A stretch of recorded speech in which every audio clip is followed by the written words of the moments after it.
Hi, welcome to Bravo Aviation Videos and Cincinnati, Northern Kentucky International Airport. I'm here at the airplane viewing area.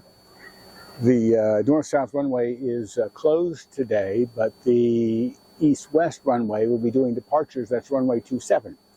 Now I'm here for the first of a series of showing you how and teaching you how to do airplane spotting at a big airport. Oh, we got a big DHL plane coming in to take off.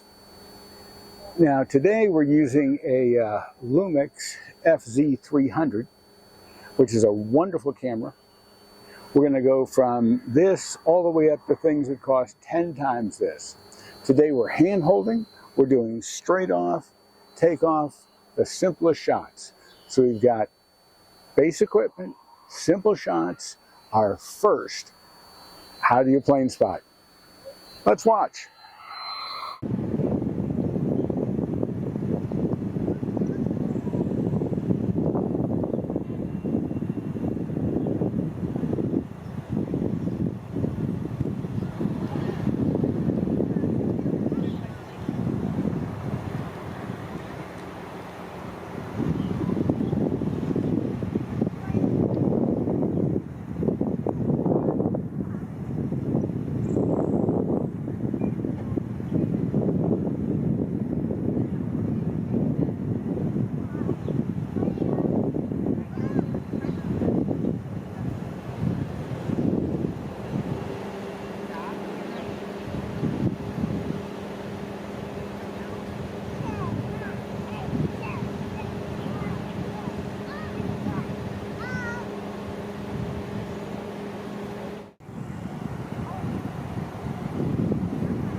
So it looks like right now we've got a Alegiant Airbus that's heading over to 27 to take off.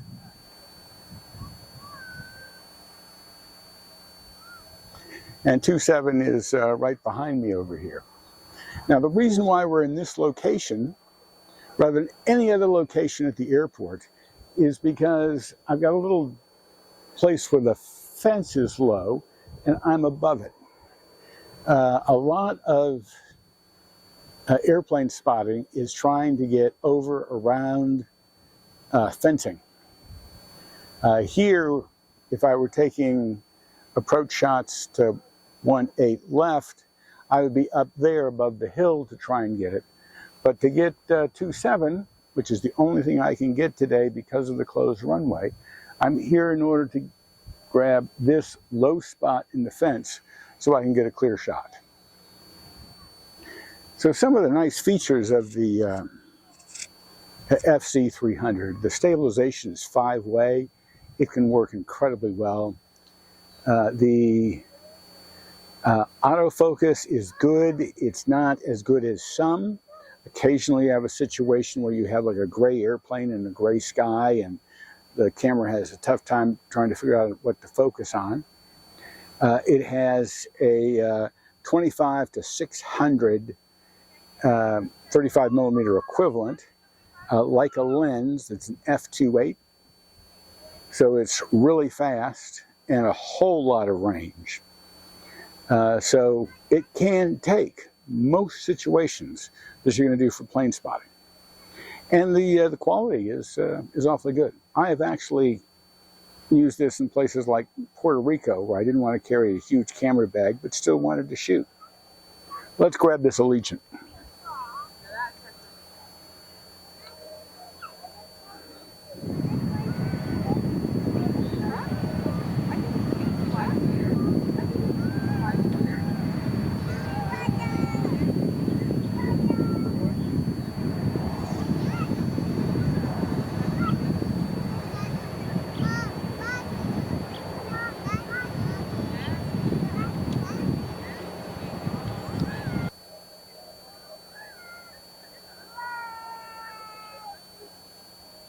Now you can see maybe the plane coming in. I'll get it here. There's a plane that just landed on 18 Center, and that slowed down the Alegiant, which can now take off.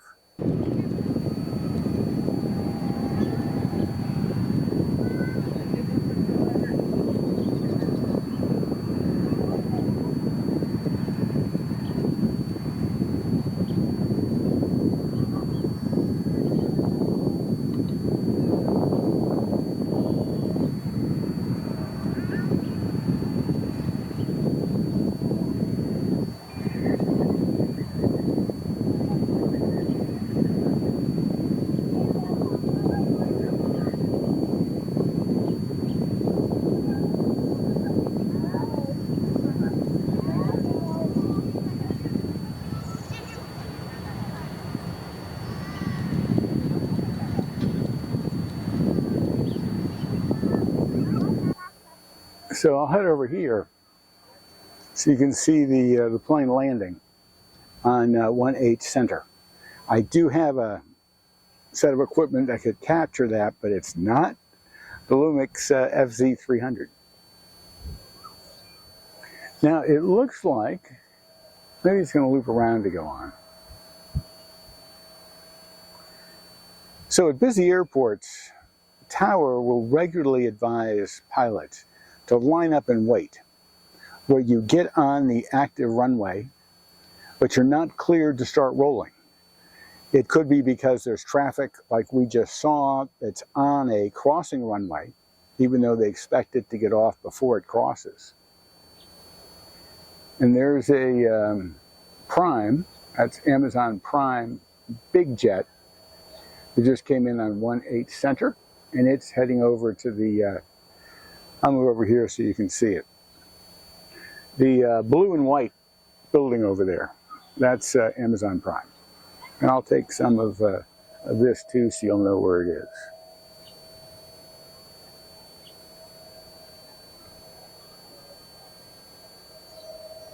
Here we go. It's even got a smile on it. I remember the first time I got a line up and wait instruction. It was in Quebec City, and I had an experience the night before, 2 days before when I arrived, that a French-speaking pilot and crew popped out of the clouds when I was about to turn base, and so I felt the rest of the time I was in Quebec that I didn't know what was going on like I normally did in the States.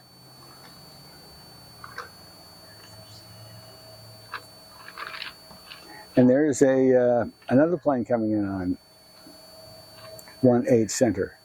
Now I'll take a quick video of this too. There are markers on the ground blocking entrance to 18 left, 36 right, which is the same runway in two different directions.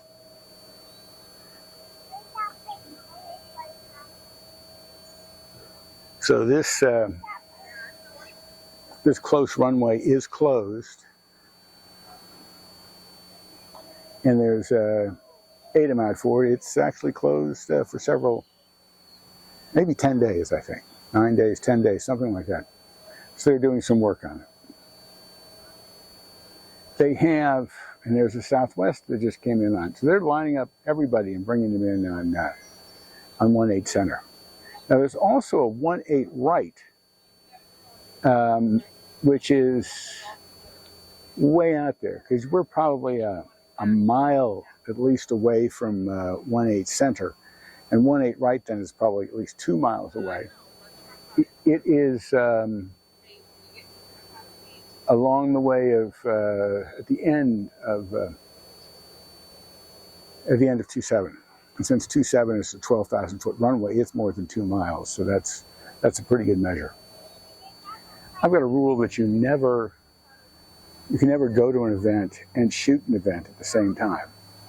And it's probably because I carry such a big bag and there's so much work, you know, batteries and cards and getting everything to work, like getting this set up to work. However, when I carry the FZ300, which is basically a point and shoot with a fancy lens and all kinds of fun extras, I'm willing to shoot stuff off of this and also go to the event. So if one of my children has an event, this is the one to carry. Hey, somebody else is coming in. Let me see. There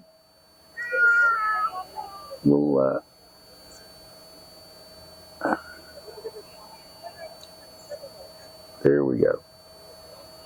There is the plane coming in on. Now I can make that 3 times the size with other equipment. I've got a video on the R7 with the 100-500.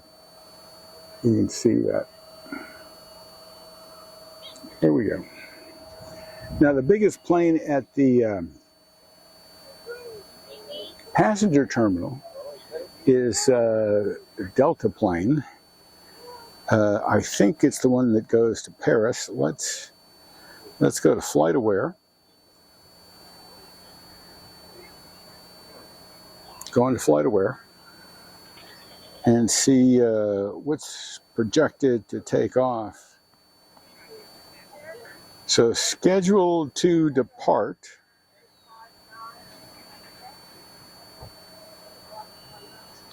at 5:10. There's supposed to be a 747 takeoff heading to Narita. 767 heading to Leipzig. And where is that 747 going to taxi? Oh, it's going to come down M. That is great. So we'll get to shoot the 747 taxiing at least. So that you know when you come out spotting with me, you're probably going to catch something spectacular, like an all-white 747.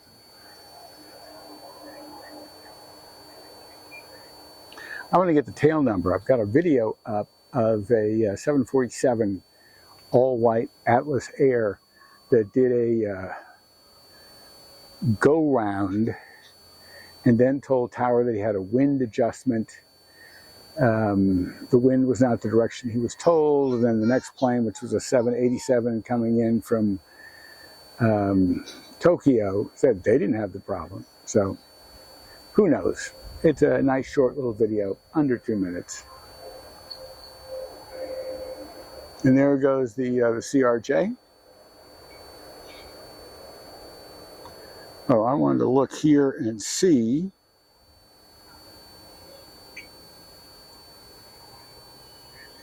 Let's see when the,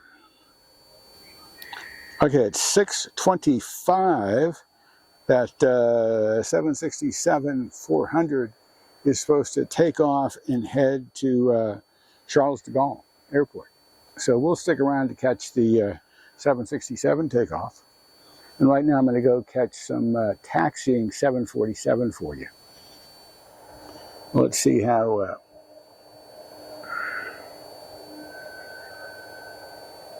that actually fills the whole frame from that far away.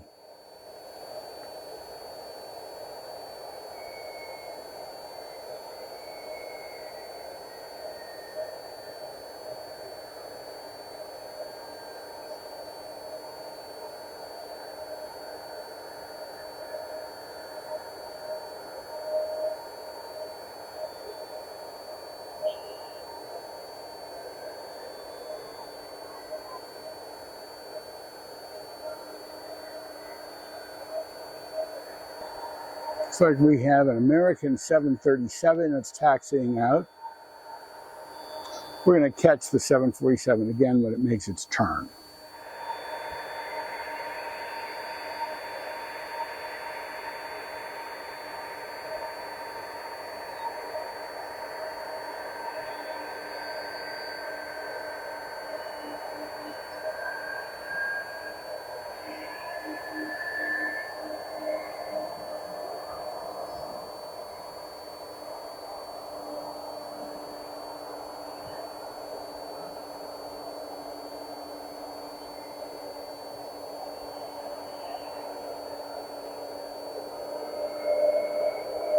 Now, if you notice, I just did a little zoom on this 747. I went a little wider in order to catch it all.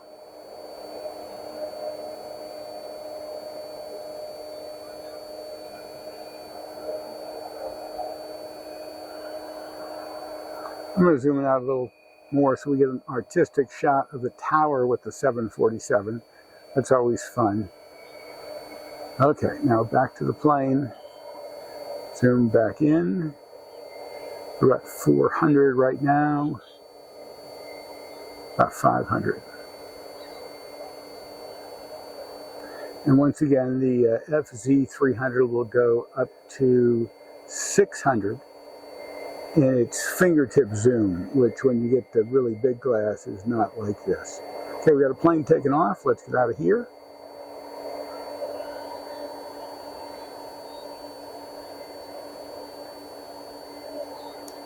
And the Delta 767 is being pushed back. So we will get it. Somebody must be landing. Okay, we're going to get the big jet taxiing through all of the big other jets, the cargo planes.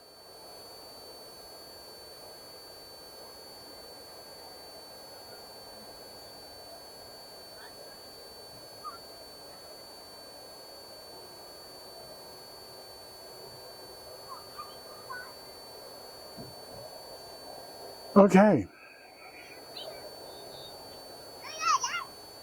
So there you go. You've gotten 767s, you've gotten a 747 taxied by us. We've got a 767 about to take off to go to Paris. Pretty good plane spotting. And all done with a Lumix FZ300. So this is, this is less expensive than your cell phone for taking videos, and it does an excellent job.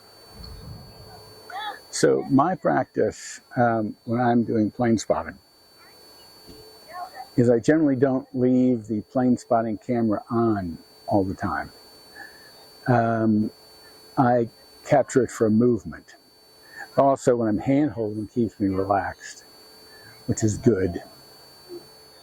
So while I've been a photographer for decades and a pilot for decades and loved airports for decades, I never did any plane spotting until last year when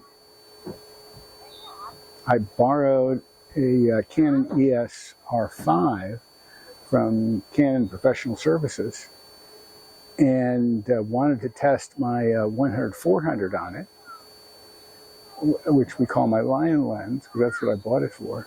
And I couldn't find any lions in Cincinnati, Ohio, action. So I came out here to the airport and captured some stuff. My first at Cincinnati with 100-400 and an R7. Okay, this guy's taking off.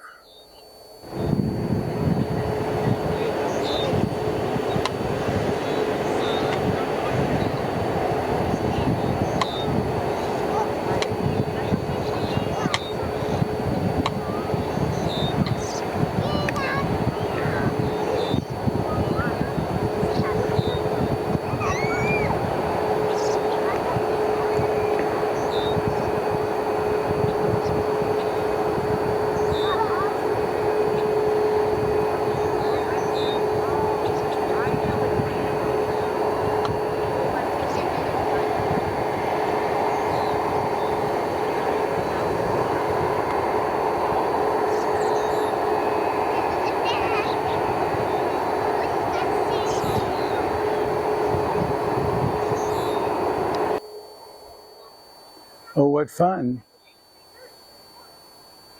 So it is now about 6:20, and the Delta 767 heading to Paris is now taxiing up towards runway 27.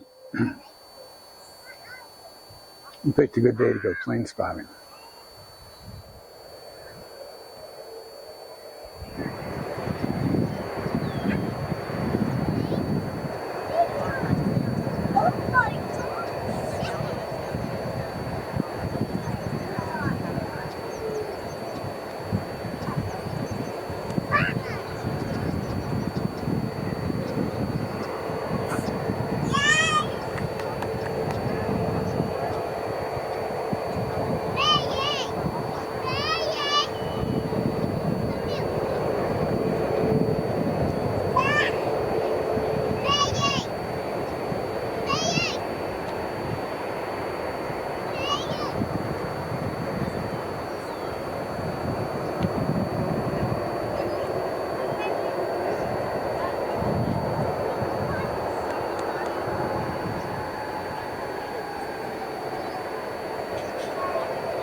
Okay, so what do we got there? That's the American Airlines 737.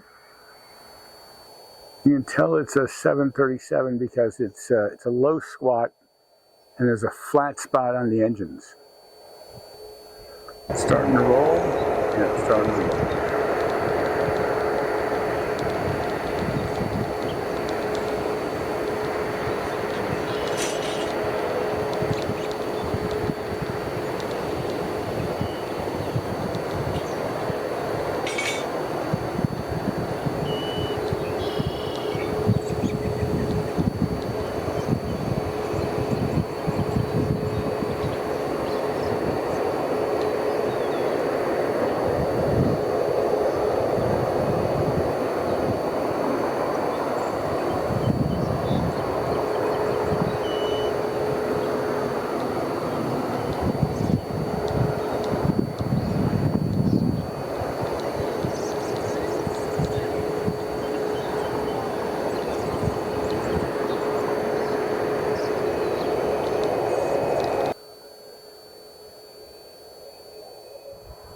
I think it's a Delta. Yeah, same squatty shape. So Delta 737 starting to roll.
So I don't think Delta pushes throttle to the wall for takeoff. They seem to always have more roll. And I think they do it for a fuel saving reason. And there's somebody else coming in on 18 center. So there we go. Glad you came along. Thank you. I'll head back to the studios now and put something together. Now, if you have any questions, be sure to put them in the comments. I'll answer them either in the comments or in a future video. And I plan on doing numerous videos moving in various types of equipment. So we will have a video showing how I shoot this camera with a tripod, which is different than the way I shoot many other cameras with a tripod. And we'll have videos on a G50 camcorder, R7, Blackmagic pocket cinema camera, and for the R7 and the Blackmagic, multiple lenses for different circumstances. For the Blackmagic, it'll only be on tripod. I cannot imagine trying to handhold that thing for anything. And we'll also do some connections where we do a multiple camera setup and might even take it live. So that's what's in store for us in the next couple of weeks as we share plane spotting with you, show you how to do it, show you how we do it. Hope you had a good time, and come on back and see us again real soon. Oh, if you like this, it would really help for you to like, subscribe. That'd be good. Thank y'all. See you soon.